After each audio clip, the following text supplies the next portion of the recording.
এটা আমাদের ইনাদপুর হাট। ইনাদপুর হাটটা কিন্তু অনেক বড়, কিন্তু এটা মাইসাপট্টি মাছের দোকান। এখানে যদি হাটু বস্তি পানি ওঠে তাইলে কাস্টমার কেমনে এই হাটে আসবে, তাদের বেচা কেনা হবে। যেখানে একটু ভালো সেখানে একটু বিক্রি বেশি হয়। ভাই এই বৃষ্টি হলে কি এরকম পানি হাঁটু পানি জমে? দর্শক লোকজন আসতে চায় না, তাই অনেক কষ্ট, ব্যবসায়িকদের অনেক কষ্ট। আমি ওই ভাইয়ের সাথে কথা বলবো। ভাই কেমন আছো ভাই? আলহামদুলিল্লাহ। এই যে হাটের বাজারের ভিতরে যে আটু পানি, তাদের আপনাদের ব্যবসা কেমন হয়? ভালো না, মনে করেন লোকজন বাইরে থেকে সব চলে যায়, ভিতরে আসতেই চায় না।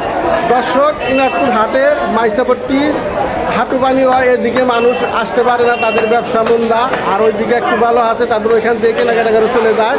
বাইরে এই জায়গাটা কতটা নেওয়া হয়েছে এটা আমি আমার বলতে পারবো না, মানে খাজনা দেওয়া হয় তাই সবাই দেয়। তবে আমি হাট কমিটিতে বলছি যে ইনাদপুর হাট এত বড় একটা হাট, এই হাটের কাজ যদি আমরা না করি, এই কাজগুলো না করি, তাহলে আমার হাটের কারণে ক্রেতাদের কষ্ট এবং বিক্রেতাদের মাছের ব্যবসায় এক সাইড ভালো হচ্ছে আর এক সাইড খারাপ হচ্ছে।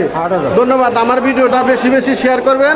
আর আমি চাই হাট কমিটিদের দ্বারা এই কাজগুলো জানি সম্পূর্ণ সুন্দরভাবে ওঠে। আমরা ভিডিওগুলো দেখছেনই তো, এমন নোংরা অবস্থা, মানে হাটের ভিতরে এরকম নোংরা অবস্থা থাকলে আমাদের হাটটা বিশাল বড় হাট, ইনাদপুরের হাট।